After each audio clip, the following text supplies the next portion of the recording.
Bienvenidos a este nuevo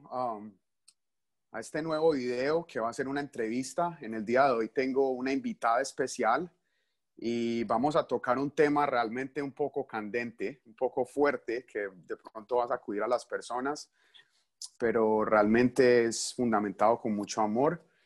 Principalmente quiero comenzar, gran parte de este video va a estar fundamentado en un video que pueden encontrar en YouTube. Aquí les voy a compartir el slide. Entonces queremos responder si WWJD es una secta.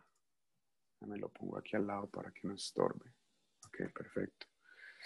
Esto es lo que estamos intentando responder hoy. Y lo que vamos a hacer es utilizando, si ustedes tienen un chance, les invitaría a que vayan a este video. Se llama Why Do People Join Cults? Porque las personas se unen a las sectas. Y aunque está en inglés, aquí les puse un simbolito de cómo pueden poner los subtítulos en español. Y gran parte de la conversación que vamos a tener en el día de hoy va a estar fundamentado en las definiciones que utilizan en este video. La mayoría de personas que reaccionaron a mi primer video, en gran parte decían que de pronto estaba fundamentado en odio o cosas por el estilo. Y quiero dejar claro de antemano de que estoy intentando apegarme totalmente a la escritura.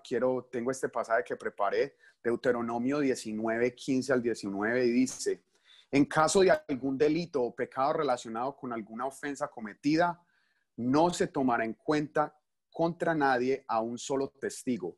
La acusación se mantendrá solo por el testimonio de 2 o 3 testigos. Cuando algún testigo acuse falsamente a alguien, las 2 partes se presentarán delante del Señor y delante de los sacerdotes y jueces que en estos días estén en funciones. Los jueces investigarán el caso y si el testigo resulta ser falso y falsamente acusa a su hermano, entonces se hará con él lo que había pensado hacer con su hermano. Así quitarás el mal en medio de ti. Cuando vemos este versículo nos damos cuenta de que esto fue lo que inspiró a la gente que estableció las leyes en los Estados Unidos, en Norteamérica, de que cuando alguien testifica deben de haber personas que puedan corroborar el testimonio. Y la palabra de Dios toma muy en serio cuando personas acusan a las personas simplemente por difamar y decir mentiras, lo cual nos trae al segundo versículo. Hay Proverbio 6, 16 al 19. Hay 6 y hasta 7 cosas que el Señor detesta con todo el alma: los ojos altivos, la lengua mentirosa, las manos que derraman sangre inocente, la mente que maquina planes inicuos, los pies que se apresuran a hacer el mal, el testigo falso que propaga mentiras y el que siembra discordia entre hermanos. Entonces tenemos muy en claro de que lo que vamos a hablar aquí es delicado y nos vamos a enfocar en cosas que puedan ser personas lo puedan sustentar. Proverbios capítulo 12, 22. Al Señor le repugnan los labios mentirosos, pero le agradan los que dicen verdad. Entonces, de esta manera, pues les quiero traer mi invitada especial. Por aquí está Alba Esteves, que la conocí pues cuando estaba muy peladito, cuando recién llegué a WWJD.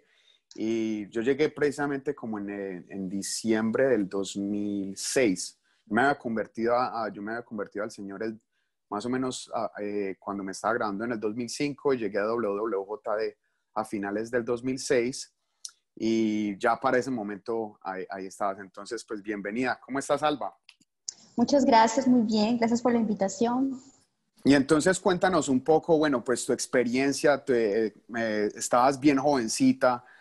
Pues yo creo que la mayoría de personas saben pues que el pastor Mario y Nelly eran personas famosas en Colombia, eran personas exitosas. eran personas que, bueno, que demasiado reconocidas. ¿Cómo fue tu experiencia conociéndolos? Bueno, yo los conocí en CIA Doral. Yo era parte del grupo de acogida en esa época. Era parte de las personas que daban la bienvenida a la iglesia. Pues yo servía en la iglesia. Para los que no saben, CIA Doral, ¿qué viene siendo? ¿Era una iglesia? Sí, CIA Doral era una iglesia que pastoraba el pastor Jairo Ávila. Y nosotros, todos los que éramos del grupo ministerial, que fueron los fundadores de W, pertenecíamos a la iglesia del pastor Jairo. En ese momento era nuestro pastor, pero Nel y Mario eran parte del grupo, el grupo ministerial del pastor Jairo. Okay. De esa manera fue que lo conocimos. De ahí realmente empezó lo que es ahora WWJD. Y bueno, y llegó Nelly y Mario. Y bueno, pues a mí me encantaban las novelas, siempre me gustó la farándula, la actuación, y pues imagínate, yo me veía todas las novelas de Nelly y no me perdía sus novelas, y una persona muy famosa en Colombia. Y cuando llegó Nelly a la iglesia, pues imagínate, yo decía, wow, la actriz, y me parecía tan bonita ella. Y bueno, y ella pues se nos acercó y yo existía con mis hermanas, éramos 4 hermanas. Y todas éramos miembros de CIA Doral. Y en ese momento pues hubo un acercamiento con Nelly y en ese momento establecimos una relación con ella, con las 4, y Nelly pues nos visitaba a la casa. Me acuerdo que la primera cita que yo tuve con Nelly fue al frente de mi casa, ¿no? En un carro, fue la primera cita. Y cuando yo estaba hablando con Nelly, a Nelly me dijo que ella me amaba, la primera vez que me vio, y que yo le había dicho a ella que yo iba a ser discípula de ella. Entonces, yo no la conocía, o sea, personalmente, por las novelas. Y yo decía, wow, pero me está diciendo que me ama, pero no me conoce. Entonces, eso a mí me desbarató completamente esa palabra de te amo, ¿no? Entonces, ahí empezó la relación con Nelly, relaciones de citas, íbamos a su casa, y yo pues decía, wow, Nelly se fijó en mí, ¿no? Una persona como ella, así que yo soy su discípula, pues para mí era un privilegio. Y yo iba a su casa y yo miraba que Nelly tenía una vida perfecta, un esposo perfecto, los hijos, una vida exitosa, y ahí comenzó mi admiración por ella y querer seguirla a ella y seguir el modelo que ella era para nosotros. Claro. Yo creo que eso es una realidad para la mayoría que en algún momento pasamos por WWJD, uno los ve y ellos se proyectan de una manera tan positiva, el matrimonio tan perfecto, los hijos, bueno, los dos son personas muy pintosos, o para las personas no entienden eso, personas que son bonitas, y bueno, eso es algo que realmente lo atrae. Bueno, y entonces, lo cual nos lleva, la segunda pregunta es, o sea, yo creo que diría, como estamos utilizando el video acerca de lo que es una secta, por ejemplo, cosas que menciona el video es acerca de que son personas carismáticas. Yo creería que la segunda parte es cómo logran ablandarte psicológicamente. Eso, ahí Espérate. está lo más importante. Entonces, espérate aquí, déjame, yo la comparto. Ese larguito. Sí. Entonces, simplemente leámoslas. ¿Cómo es que lograron ablandarte psicológicamente para tener tanta influencia sobre tu vida?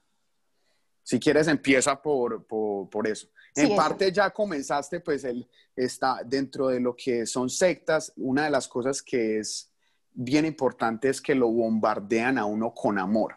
Entonces... ahí lo voy a decir. Sí. Cuéntame. Bueno, lo primero que ellos hacen es, cuando yo llegué, bueno, te quiero decir que yo ya era cristiana desde antes. Yo asistía a comunidades en Bucaramanga, Yo conocí al Señor a los 18 años y yo pues era parte del grupo juvenil, de los líderes, ¿no? Y ya conocí al Señor, igual que mis padres. Pero cuando llegamos, Nelly me dijo que yo tenía que quitarme el chip que yo tenía en mi mente de todas las cosas que yo había aprendido, de lo que yo había aprendido en la vida cristiana. Eso no servía de nada. Eso era prácticamente basura para el Señor. Que los principios que mis padres me habían enseñado, mi mamá, mi papá, tenía que borrarlos completamente. Ese chip que yo tenía ahí, de esos principios, eran basura y no me servían. ¿Mm? Entonces ellos comienzan la tarea de a mis papás comenzar a desprestigiarlos delante de mí, ¿no? Por lo menos Mario, una de las palabras que siempre me quedó, Mario nos decía que mi papá era un pelele, ¿no? Que mi papá toda la vida había manipulado a mi mamá, que mi papá era un ejemplo para mí. Pero si tú me preguntas, mi papá, yo a él lo admiraba. O sea, mi papá fue una persona que nos crió a los 5 hijos, nos dio estudio, fue un buen ejemplo de papá, ¿no? Pero él me lo desdibujó. Entonces comenzó a hacerme sentir que mis papás realmente pues me habían hecho daño y que no servían. Entonces en ese momento, Mario y Nelly se convierte en mi mamá, en mi figura materna, ¿no?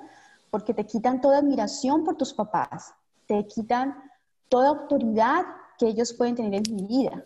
Entonces, yo a mi papá ya lo miraba por encima del hombro, ¿no? Yo a mi mamá la acusaba de las cosas que yo había vivido, porque Nelly siempre nos dice bueno, me decía que mi mamá era una de las culpables, que yo venía dañada, porque a ti te hacen pensar que tú vienes dañado, ¿no? Y que ellos van a ser la solución, ¿no? Y yo decía, wow, ellos van a ser la solución para mi vida, ¿no? Ellos a comenzar a reprase porque yo te amo. ¿Mm? Yo lo voy a hacer porque yo te amo. Y tú dices, wow, ellos me aman, ¿no? Y los detalles con nosotros, conmigo, con mis hermanas, y esas cosas pues me llenaban. Pero mis papás fueron puestos por un lado y ellos se convirtieron en mi familia. ¿Cómo más nos ablandaron o me ablandaron? Nosotros teníamos grupos ministeriales, ¿sí? Que empezamos 30 personas y en esos grupos podían durar de 7 de la noche a 3 de la mañana, 4 de la mañana. Eran grupos bastante intensos, ¿no? Donde a ti te exponían, ¿no? Te exponían lo que para ellos era un defecto tuyo, un pecado. Entonces nos exponían y siempre nos ridiculizaban delante de las 30 mujeres que ven en el grupo, ¿no? Y te comenzaban a ablandar porque tú comenzabas a sentirte culpable de las cosas que tú habías hecho. ¿Por qué? Porque nosotros tenemos que contarle todo al discipulador. Bueno, yo, en mi proceso de sanidad, tú comienzas a contar las cosas que te pasó de niña, ¿no? Los abusos, los traumas, el pecado. Entonces ahí comienza una relación íntima, pero cuando en un grupo te quieren exponer, ellos sacaban tu pasado, ¿no? Y te sentías culpable. Imagínate tú delante de 30 personas, o sea, pero la excusa era que ellos decían que nosotros deberíamos aceptar eso porque no podíamos tener imagen, ¿no? Entonces, para mí, ellos me violentaron a mí, me violentaron cuando me hacían decir cosas delante de todo el mundo, ¿ok? Decir que yo era culpable de lo que yo no había hecho, pero porque teníamos que complacerlos a ellos. Entonces comienzan a ablandarte diciéndote que tú estás ahí porque vas a cumplir el propósito que Dios tiene, pero es el propósito que ellos nos dicen que debe ser, ¿no? Entonces, por lo menos nos hacen cosas como dar todo nuestro tiempo para ellos, ¿no? Nos manipulan diciendo, es que tú tienes que servir aquí porque ese es el propósito, ese es el ministerio. Entonces uno dice, sí, pues imagínate, yo le estoy sirviendo al Señor de esta forma. Una forma de ablandarnos también es con la parte financiera, ¿sí? Como, antes de ir como todo a ese aspecto, pues Sí, ya de como de pronto qué es la parte como súper negativa, ok. eh, cuéntanos un poco, por ejemplo, cómo esa parte de amor, ¿te puedes acordar de algún detalle que Sí, hicieron por ti? O sea, porque o sea, por lo menos para mí, de ellos de alguna otra manera se vuelven de una manera muy rápida, unas personas muy importantes en tu vida. Y es porque son demasiado carismáticos, demasiado amorosos. No sé si de pronto tienes algún, por ejemplo, yo tengo experiencias de visitarlos a la casa y el pastor Mario cocinarme y a tener un sí, sí, montón de sí. detalles pequeños que eso es algo que es irresistible. O sea, el hecho de que las personas caigamos en una secta no es, para las personas que de pronto no han estado en una secta, dice, pero cómo es que los engrupen? Y yo Ujú. creo que realmente todos los humanos realmente somos susceptibles. Cualquier persona es susceptible porque eh, uno está como necesitado de comunidad, de amor, de apoyo. Y bueno, y vienen pues el pastor Mario y Nelly, unas personas súper agradables, carismáticos, que te bombardean con amor. O sea, yo me acuerdo de ir a la casa, de que me cocinaran, de contarme historias y literalmente de esa manera yo, por ejemplo, personalmente para mí fue como que yo lo empecé como a adoptar como un padre y también Ujú. experimenté ese que te empiezan a denigrar, te empiezan a destruir poco a poco las relaciones con tus padres. No sé si de pronto tienes alguna... Sí. Bueno, el primer recuerdo que yo tengo es que, bueno, yo estaba de cumpleaños y yo conocí a Nelly hace 3 o 4 meses. Y bueno, tuvo un detalle muy lindo que es pedirle a mi hermana las llaves de la casa y fue y me dejó un regalo encima de la cama. Y yo decía, wow, pero esa mujer no me conoce y ese detalle que tiene conmigo. Nosotros íbamos a la casa de Nelly, ella nos cocinaba, hacíamos deporte, íbamos a la cancha, hacíamos aeróbicos juntas. Eh, Me sentía que había una hermandad porque había un grupo ahí, yo me sentía identificada con ellos, yo sentía que tenía una pertenencia porque yo estaba completamente sola en este país con con mis hermanas. Entonces yo decía, aquí tengo sentido de pertenencia, tengo un grupo, tengo una mamá. No, para mí Nelly era la mamá, era la mamá que yo tenía porque mi mamá estaba en Colombia y era una persona muy especial, decir los detalles de llamarte, de decir que va a estar contigo para siempre, que va a estar para ti cuando necesites. Muchas Ujú. veces estuve enferma, también ella estuvo pendiente, los abrazos, mucho contacto. Nosotros nos quedamos en la casa de ella hasta altas horas de la noche y cuando yo la escuchaba yo decía, wow, ellos tienen respuesta para todo. Sí, ellos son perfectos. Claro. Ellos te pueden hablar de cualquier tema. Y yo la escuchaba a ella y yo vivía asombrada de cómo era Nelly, ¿no? Y, y sí, mucha relación íntima con ellos establecimos. Retiros, estuvimos en retiros con las mujeres, dormíamos juntas, todo el tiempo decía que nos amábamos, que íbamos a estar hasta siempre, hasta viejitos, porque eso decíamos, que Ujú. íbamos a estar hasta viejitos juntos. Ya.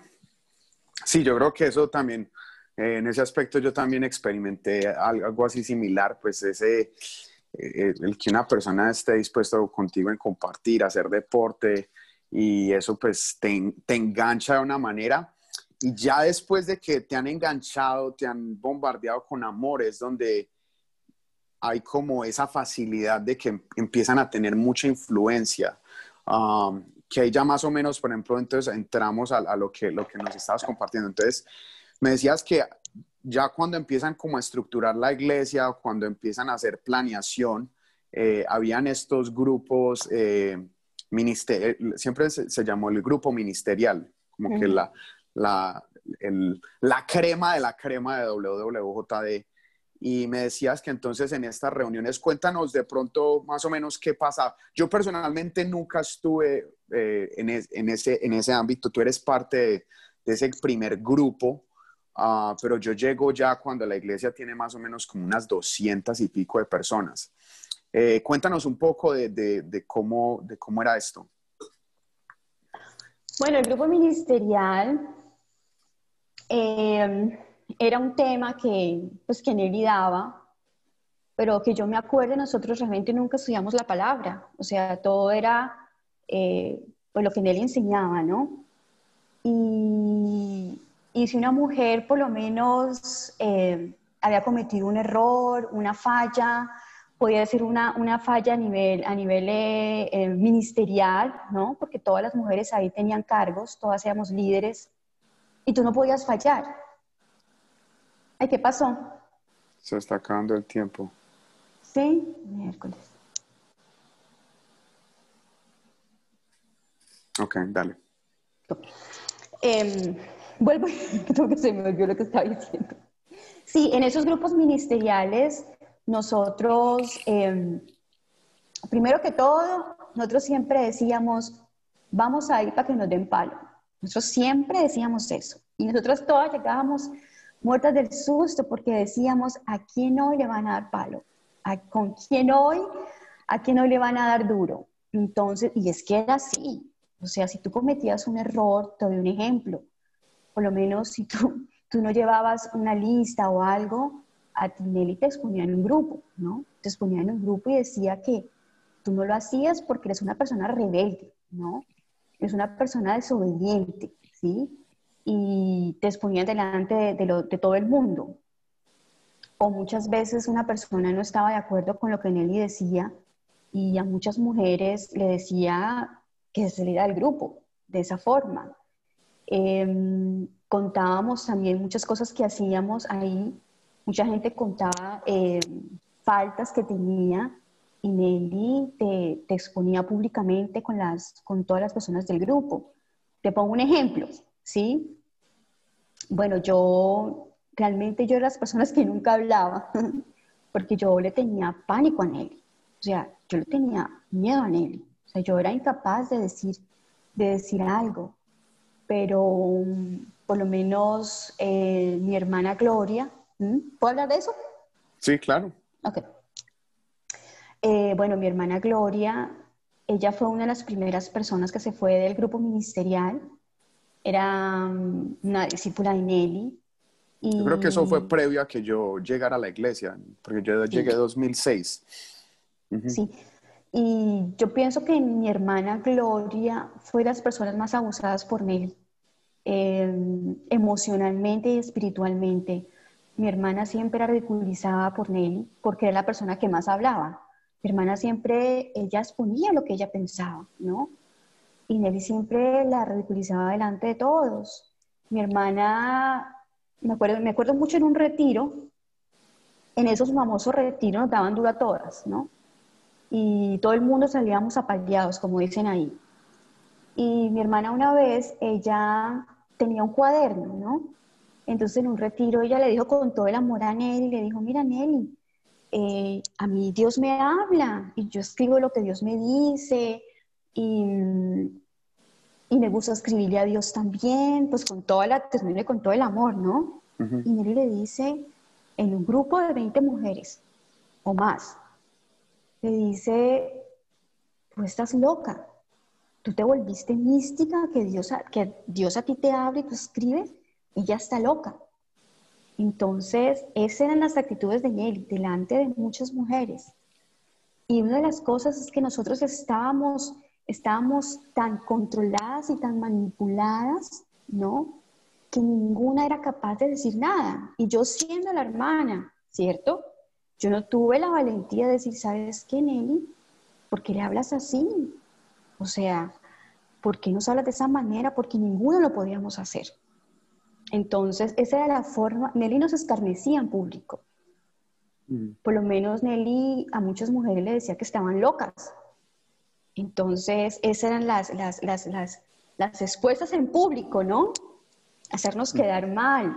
Y Y al final y al cabo siempre tú terminas pidiendo perdón, ¿no? Porque tú no hacías nada, pero tú comenzaste a pedir perdón por lo que habías hecho, ¿no?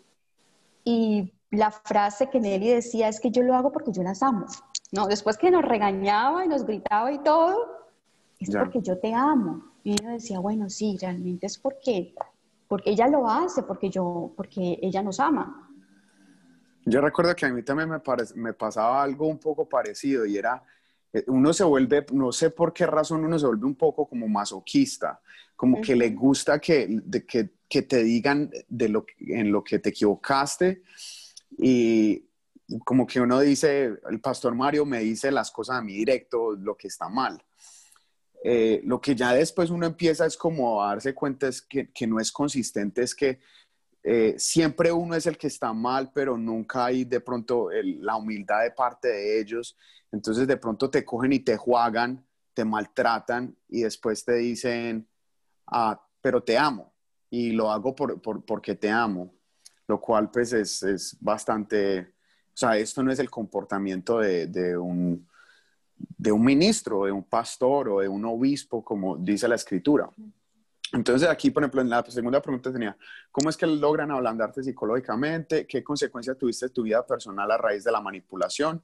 ¿Cuáles, hablemos de, bueno, La cuáles fueron las familia. cosas que te hicieron susceptible?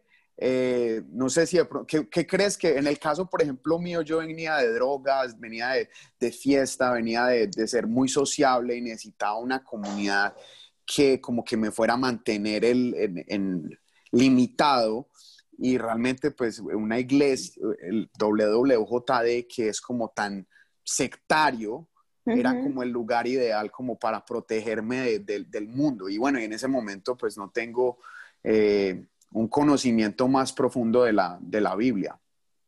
Pero ¿qué crees que lo que a ti te hizo? Ah, bueno, creo que tú lo mencionaste. En ese caso vendría siendo de que tú estabas sola en el país, sin inglés y bueno, entonces como ese, ok. No sé si de pronto le quieres agregar algo. Sí, bueno, porque ellos sabían que yo era líder, ¿no? Ellos sabían que yo venía de comunidad de fe, de ser una mujer líder de grupo, y sabía que yo quería servir al Señor con mi vida. Y yo anhelaba servirle. Entonces yo dije, wow, esto... Espérate. Bueno, una de las cosas es que yo venía ya de ser líder de un grupo en Bucaramanga, de comunidad de fe, de grupo de jóvenes, ¿no? Y yo estaba susceptible porque yo quería servir al Señor. Y ellos nos decían siempre que ellos tenían la verdad y que lo que había en esa iglesia y lo que ellos tenían no lo íbamos a encontrar en ninguna parte, que ese discipulado Dios se lo había dado a ellos. Entonces yo fui susceptible porque yo dije, yo quiero eso, yo quiero lo que ellos tienen, yo lo anhelo con mi corazón. Entonces yo fui en eso susceptible porque quería servirle al Señor. Claro. Y pues el hecho de que son como, de que se proyectan tan bien, realmente eso es lo que lo hace susceptible. Uno quiere aprender todas las técnicas de ellos, todas las cosas. Que tienen Ok, la verdad. entonces hablemos un poco de cómo está estructurada la iglesia, No, le pero salió W. no, pero no dijiste que lo de cómo te afectó en tu vida personal. Bueno, pues sí, Eso coméntanos es un poco de... importante. Sí, claro. Bueno, cómo me afectó es porque Nelly y Mario, ellos lograron separarnos con mi familia. Como te contaba, ellos desdibujaron a mis papás, el ejemplo de mis papás. Entonces, a raíz de eso, nosotras cuatro rechazamos a mis papás, porque nosotros los veíamos como que ellos nos hicieron daño, ¿no? Y que ellos nunca nos amaron, porque eso siempre nos decían, que ese amor nos servía. Entonces, mi autoridad no era mi papá, mi autoridad no era mi mamá. Yo no le preguntaba a mi papá y a mi mamá nada, yo se lo preguntaba a Nelly. O sea, Nelly era la autoridad para mi vida en ese momento. ¿Mm? Por lo menos nos enseñan que primero es la iglesia que estar con los papás. Yo por lo menos, Sergio, yo duré en la iglesia 13 años y en esos 13 años yo nunca pasé un año nuevo con mis papás. Mis papás venían de Colombia y yo siempre los dejaba botados, porque nos enseñaron que primero era el ministerio, ¿no? Primero es W, primero que tu mamá, que tu papá, que tus hermanos, que tu profesión y que todo. Y entonces ellos nunca nos enseñan, cuando Dios dice que debemos honrar a padre y madre, que es el mandamiento con promesa, pero ellos O lo utilizan los versículos. enseñan, pero lo tergiversan. Porque si lo Claro, enseñan, lo tergiversan. lo tergiversan y entonces en ese momento no les conviene las promesas, que es estar con mi papá cuando venía de Colombia, no dejarlos tirados por ellos, ¿no? Porque siempre la frase de Nelly, la frase típica era que si tú dejas perdón, si tú sirves primero a tu papá y a tu mamá que a la iglesia, esa persona se convierte en tu ídolo y ese ídolo te va a destruir. Entonces uno decía, yo no quiero tener ídolos en mi vida. Entonces W era todo. Todo lo demás eran ídolos y no servía. Por lo menos mis dos hermanas, como te conté, Gloria se fue de tantos abusos de Nelly, emocionales, espirituales, y las dos se fueron de la iglesia. Éramos 4, ¿no? Se fueron 2, quedamos 2.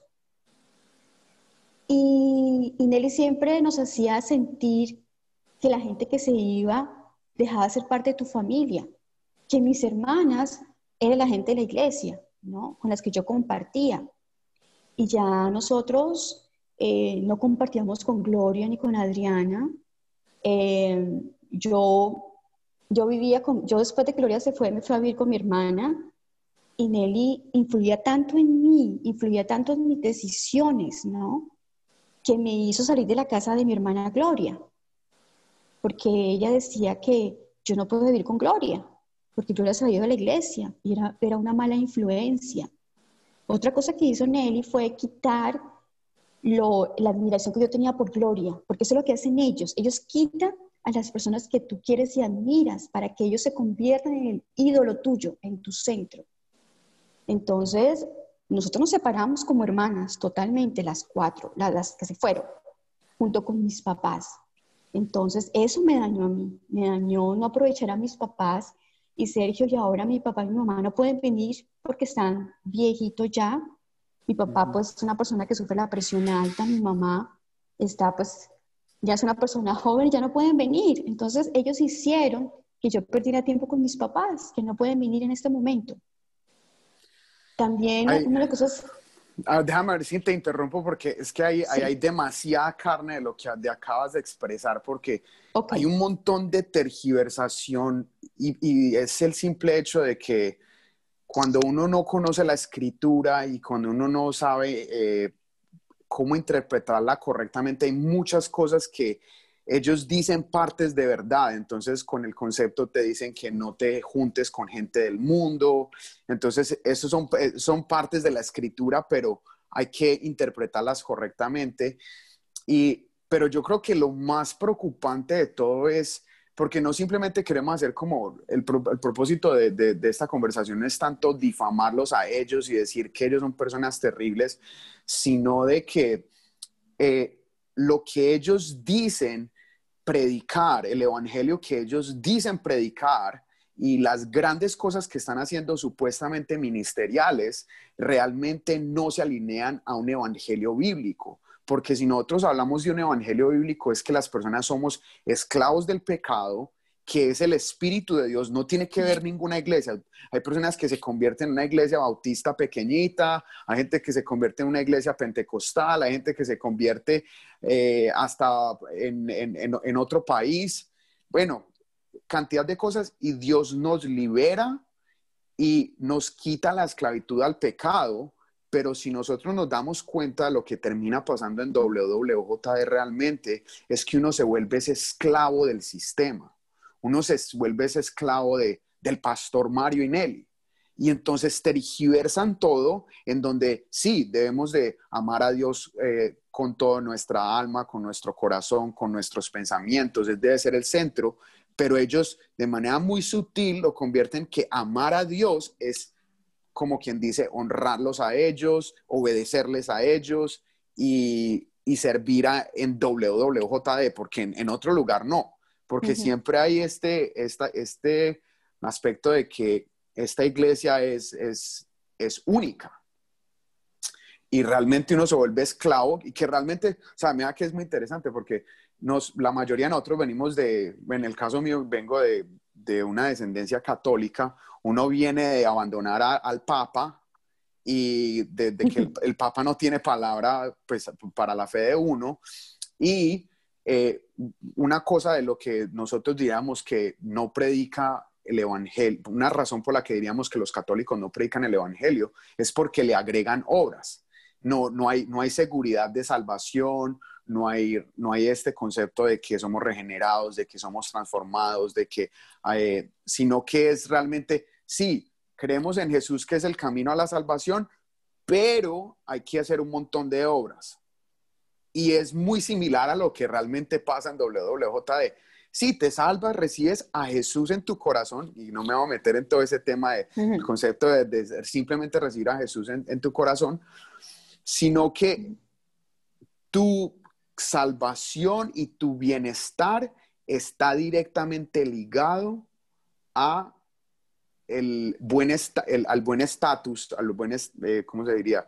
Como estar en buen nombre ante los ojos del pastor Mario Nelly. Entonces uno se vuelve ese esclavo de trabajar y trabajar y trabajar, y constantemente uno recibe de ellos de que eres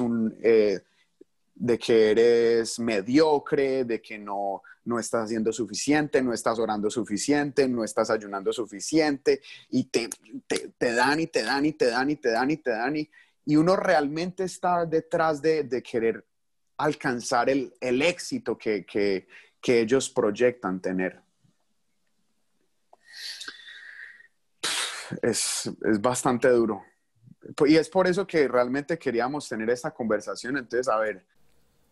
¿Es WWJD una secta? Hasta ahora en la entrevista hemos tocado temas claves como líderes carismáticos con rasgos autoritarios y narcisistas que prometen tener las claves del éxito. Hemos visto cómo utilizan el bombardeo amoroso, destruyen los lazos familiares y utilizan la culpa, la vergüenza y miedo para manipularte. Gracias por acompañarnos en la primera parte de esta entrevista. Por favor, suscríbete, dale like y compártelo con tus amigos. Que tengas buen día.